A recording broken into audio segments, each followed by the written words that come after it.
मेरे प्यारे बच्चों, आज की क्लास में हम लोग वर्ग 8 यानी कक्षा 8 का विषय सामाजिक विज्ञान पढ़ेंगे। पुस्तक का नाम है हमारे संसाधन।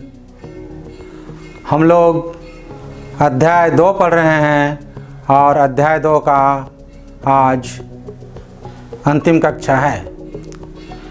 अध्याय 2 में बच्चों हम लोग भूमि, मृदा, जल, प्राकृतिक वनस्पति और वन्य जीवन संसाधन के बारे में पढ़ रहे थे।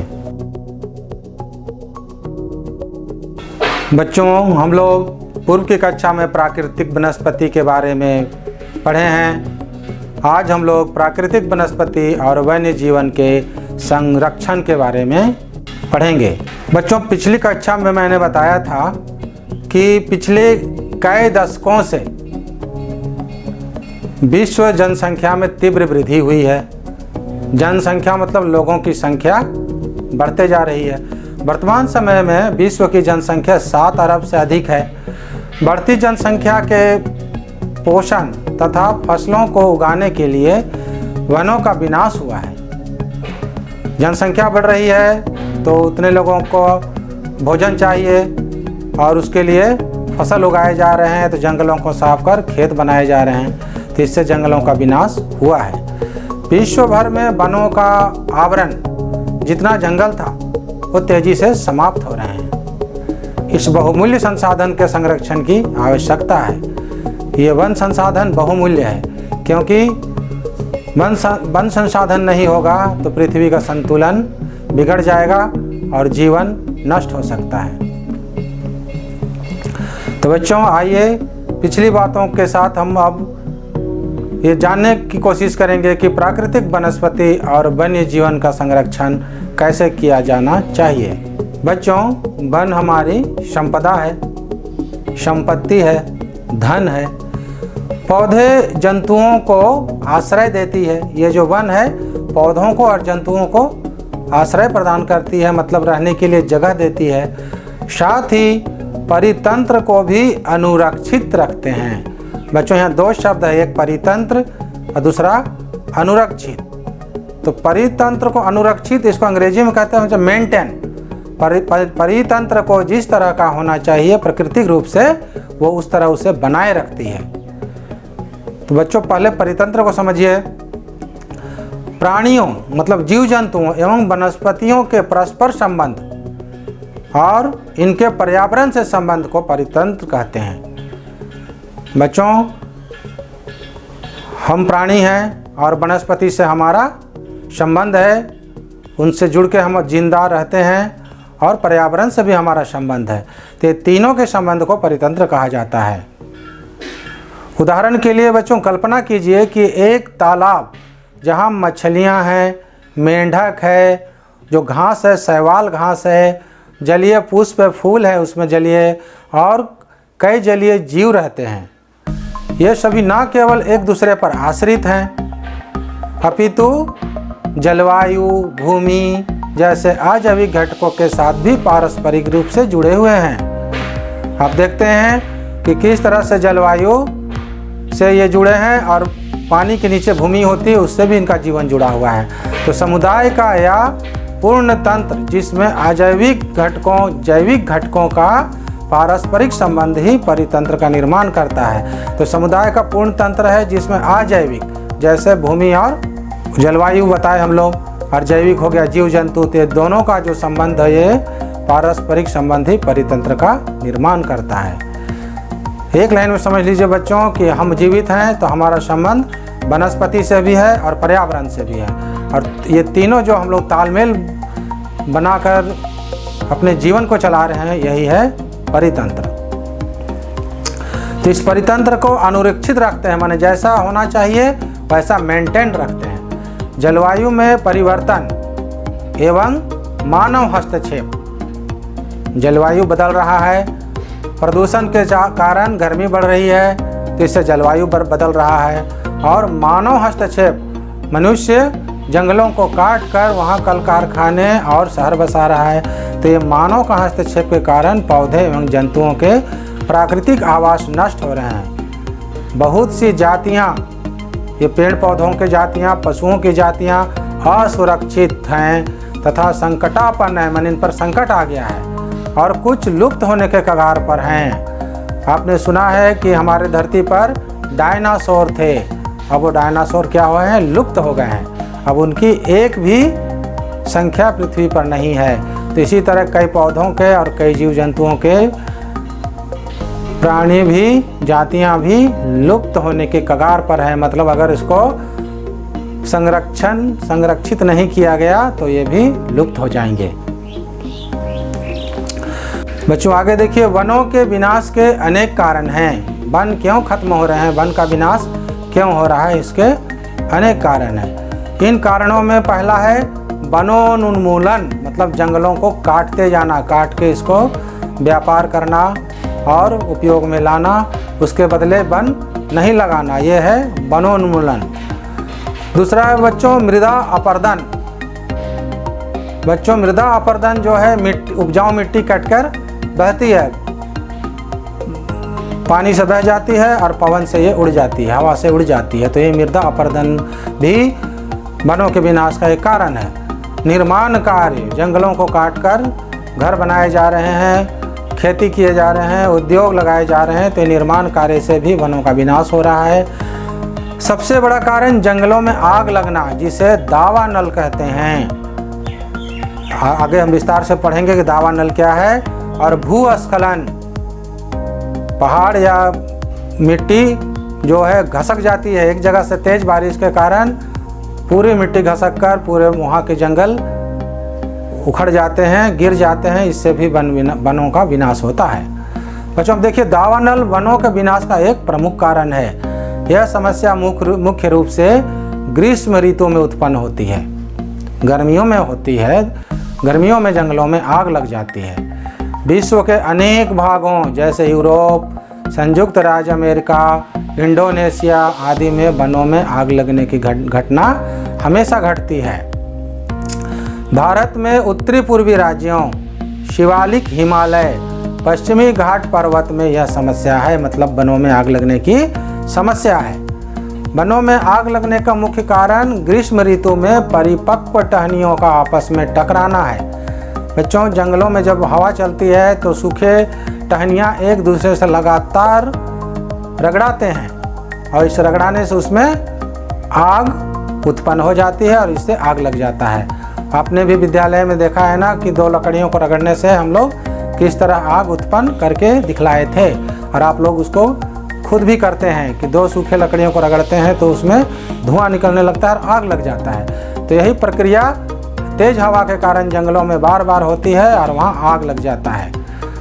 दूसरा कारण है बच्चों, जो पर्यटक, जो व्यक्ति जंगलों में घूमने जाते हैं या काम से जाते हैं, वे वहाँ ज्वलनशील पदार्थों जैसे बीड़ी सिगरेट वगैरह जलाकर, माचिस जलाकर फेंक देते हैं, इससे भी वहाँ आग लग जाती है।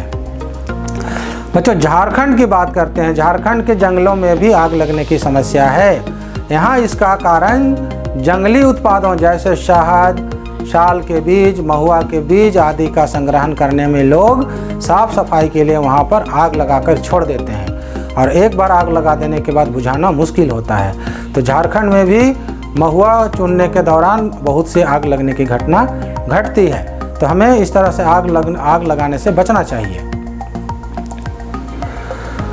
बच्चों वनों के काटने से वन्य जीवों पर भी खतरा उत्पन्न हो गया है। अब हम वन में रहने वाले जीवों की बात कर रहे हैं। वन को काटने से जो यहाँ वन्य जीव हैं उन पर खतरा उत्पन्न हो गया है। वन्य प्राणियों के प्राकृतिक आवास में कमी आई है। मानव द्वारा अनाधिकार शिकार करने की संख्या में वृद्धि हुई है। शिकार बहुत ज़्यादा किया जाता है जंगलों में और जीव जंतुओं को मारकर उन्हें या तो व्यापार या तो भोजन के लिए उन्हें मारा जाता है। इससे कुछ खास प्रजातियों की संख्या में तेजी से कमी आई है। वन्य जीवों का शिकार क्यों होता है?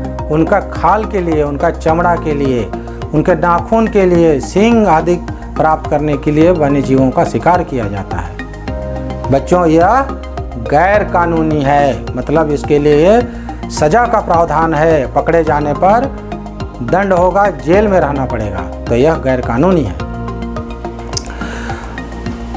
जिन जंतुओं का शिकार किया जाता है उसमें मुख्य रूप से चीता, शेर, हाथी, ब्लैक बग जिसे काला हिरण कहते हैं, मगरमच्छ, दरियाई घोड़ा, हिम तेंदुआ, शुतुरमुर्ग और मोर हैं।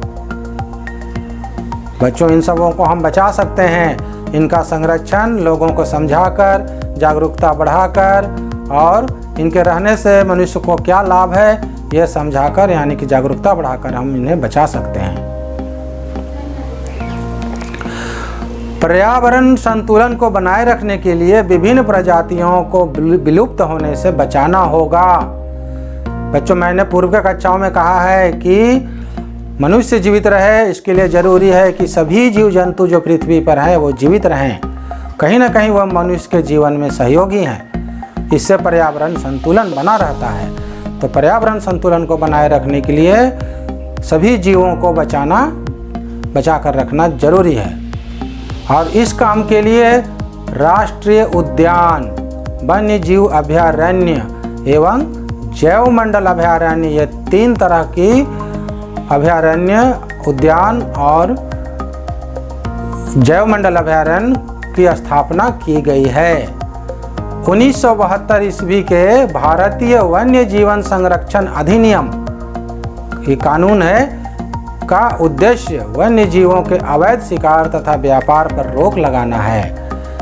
बच्चों, 1972 में यह अधिनियम बना है। कौन सा अधिनियम? भारतीय वन्य जीवन संरक्षण अधिनियम। और इसका उद्देश्य क्या है? वन्य जीवों के अवैध शिकार तथा व्यापार पर रोक लगाना। भारत में राष्ट्रीय पार्क की स्थापना 1972 ईस्वी में की गई है। बच्चों, राष्ट्रीय पार्क वह जगह है जहां पशु पक्षियों को रखा जाता है और लोग उसे जाकर वहां देख सकते हैं, है ना। आप ये बड़ा सा चिड़ियाघर भी इसे कह सकते हैं, लेकिन ये कैद नहीं होते हैं पशु पक्षी, वहाँ थोड़ा वाड़े में खुले में विचरण करते हैं। तो ऐसे राष्ट्रीय पार्क 1972 में बनाए गए। 1973 ईस्वी में बाघों की संख्या बढ़ाने के लिए टाइगर रिजर्व की स्थापना की गई। बच्चों, ये सब जो ईस्वी दी गई है इसको आप याद रखिए, ये आपके प्रश्नों में आएंगे, आपको इनका उत्तर देना होगा। तो इन ईस्वियों को 1972 में क्या हुआ था, 1973 में क्या हुआ था, आपको याद रखना है। तो 1973 में बाघों की संख्या को बढ़ाने के लिए टाइगर रिजर्व की स्थापना की गई है। इसी तरह वन संरक्षण के लिए देश भर में 18 जैव मंडल आरक्षित क्षेत्र की स्थापना की गई है।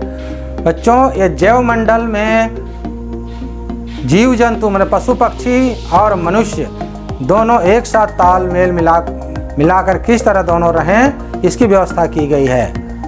पशु पक्षी भी वहाँ स्वतंत्र विचरण करके अपना जीवन यापन करते हैं और जो वहाँ गांव बसे हुए हैं वो भी पशु पक्षियों से तालमेल बनाकर जीते हैं। मतलब एक दूसरे के साथ जीना जैव मंडल आरक्षित क्षेत्र कहलाता है। भारत का प्रथम जैव मंडल आरक्षित क्षेत्र 1986 ईस्वी में नीलगिरी जो तमिलनाडु में स्थापित है वहाँ की गई थी। इसको याद रखिएगा कि 1986 में प्रथम जैव मंडल आरक्षित क्षेत्र का स्थापना हुआ था। अन्य जैव मंडल क्षेत्र है नंदा देवी, मन्नार की खाड़ी, सुंदरबन, कंचनजंगा, यहाँ पर ये स्थापित हैं। बच्चों, यहाँ देखिए चित्र सबसे पहले है राष्ट्रीय उद्यान। ये बेतला राष्ट्रीय उद्यान है और झारखंड का एकमात्र राष्ट्रीय उद्यान है। ये लातेहार जिला में स्थित है। बीच का चित्र बच्चों वन्य जीव अभयारण्य का है जहाँ खुले में पक्षी विचरण करते हैं। और तीसरा जैव मंडल आरक्षित क्षेत्र है जहाँ मानव समाज और पशु पक्षी आपस में तालमेल मिलाकर रहते हैं। बच्चों, पौधों और प्राणियों का संरक्षण मतलब पौधों और प्राणियों को बचा कर रखना प्रत्येक नागरिक का नैतिक कर्तव्य है। वन्य जीवों की सुरक्षा के लिए अंतर्राष्ट्रीय परिपाटी CITES the convention on international trade in endangered species of wild fauna and flora की स्थापना की गई। इसका स्थापना इसलिए किया गया ताकि प्राणियों और पक्षियों के अनेक जातियों की सूची ये तैयार करें और इन पक्षियों और प्राणियों को व्यापार करने पर प्रतिबंध लगाएं। बच्चों, CITES the conservation international trade in endangered species of wild fauna and flora के बारे जानिए।